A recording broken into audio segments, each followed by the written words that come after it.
আগুনের হাওয়ায় বইছে ভোটের সুবাস। রাজনীতির মাঠ যখন উত্তপ্ত, তখন সাধারণ মানুষের মনে প্রশ্ন, ভোটের দিন গন্তব্যে পৌঁছানো যাবে তো? গণতন্ত্রের সবচেয়ে বড় মহোৎসব ত্রয়োদশ জাতীয় সংসদ নির্বাচন ও গণভোটকে ঘিরে প্রস্তুতি নিয়েছে পুরো দেশ। তবে এই উৎসবকে নির্বিঘ্ন আর নিরাপদ রাখতে রাজপথের চিরচেনা যানজটে এবার দেখা যাবে অদৃশ্য এক লাগাম। প্রিয় বাইকটি হয়তো ৩ দিন পড়ে থাকবে গ্যারেজে, কিংবা রাজপথের রাজার ট্রাক পিকআপগুলো পাবে দীর্ঘ বিশ্রাম।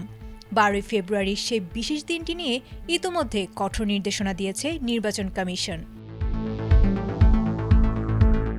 নির্বাচন কমিশনের ঘোষণা অনুযায়ী ভোটের আগে এবং পরে যাতায়াতে থাকবে বড় পরিবর্তন। ১০ ফেব্রুয়ারির দিবাগত মধ্যরাত থেকেই টানা ৭২ ঘণ্টার জন্য রাজপথ থেকে বিদায় দেওয়া হয়েছে মোটরসাইকেল। এই নিষেধাজ্ঞা চলবে ১৩ ফেব্রুয়ারি দিবাগত রাত ১২টা পর্যন্ত। শুধু বাইক নয়, ভোটের দিন ঘুরবে না ট্যাক্সি ক্যাব, মাইক্রোবাস ও ট্রাকের চাকাও। তবে যারা নিজস্ব প্রাইভেট কারে ভোট কেন্দ্রে যেতে চায়, তাদের জন্য রয়েছে স্বস্তির খবর। অন্যদিকে সড়কের এই কড়াকড়ির মাঝে ঢাকাবাসীর জন্য লাইফলাইন হয়ে দাঁড়িয়েছে মেট্রো রেল।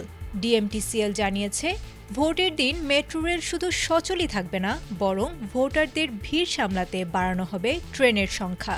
দূরপাল্লার বাস নির্বাচনের আগের দিন চললেও ভোটের দিন চালক শ্রমিকরা ভোটাধিকারে ব্যস্ত থাকায় রাস্তায় বাসের দেখা মেলা ভার হতে পারে। তবে রেলপথে পদ্মা এক্সপ্রেস সহ অন্যান্য ট্রেন গন্তব্যে ছুটবে নিয়মিত শিডিউল মেনেই। অবশ্য এই কড়াকড়ির মাঝেও মানবিক ও জরুরি প্রয়োজনে থাকছে বিশেষ ছাড়। অ্যাম্বুলেন্স, ফায়ার সার্ভিস, গণমাধ্যম কর্মী এবং বিমান যাত্রীদের জন্য রাজপথ থাকবে উন্মুক্ত। বিটিআরসির লাইসেন্সধারী জরুরি সেবা গাড়িগুলোও নিষেধাজ্ঞার বাইরে থাকবে।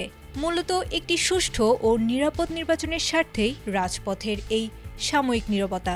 এখন কেবল অপেক্ষা জনশূন্য রাজপথ পেরিয়ে ব্যালট বাক্সে জনমতের প্রতিফলন দেখার। আয়েশা আক্তার, এটিএন বাংলা।